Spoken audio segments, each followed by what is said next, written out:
marufuku katika mkoa wa Songwe. Nisingependa wafanyabiashara wapate shida.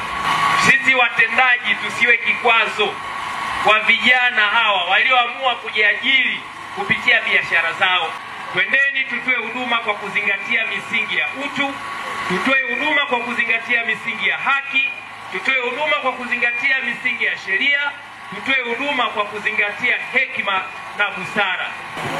Mheshimiwa Mkuu wa Mkoa, changamoto niliyoipata mkoani kwako, sisi wafanyabiashara wa mazao tunaambiwa unapotaka kusafirisha mazao unatakiwa kukatia vibali vya kusafirishia, unatakiwa kukatia ushuru.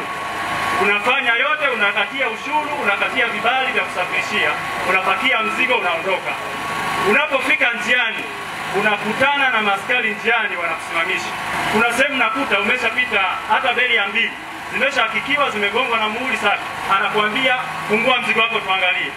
Nafungua gari, anaanza kuangalia ule mzigo. Nakwambia umepakia Ulezi? Natokea wapi? Nasema natokea Tunduma. Naangalia document zinasema Tunduma. Lakini mbona kama document zako za kukochi? Unamuuliza kivipi?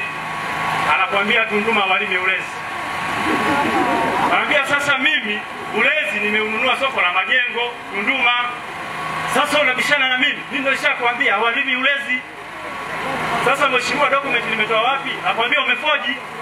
Namuuliza swali, document zilizofojiwa unazijua? Anambia kwa muonekano ni original lakini zimefojiwa. Namuuliza kivipi?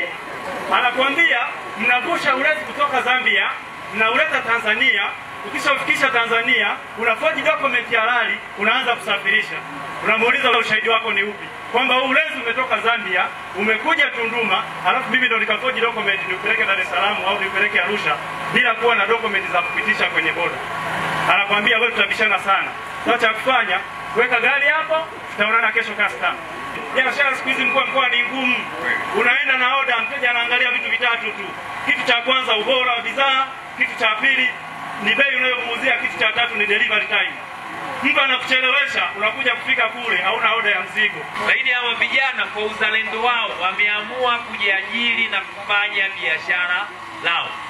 Serikali lazima tuwe wa kwanza kuwaunga mkono, tuwe wa kwanza kuwatengenezea mazingira bora ili wafanye biashara zao, wakue na waweze kufika sehemu nzuri zaidi.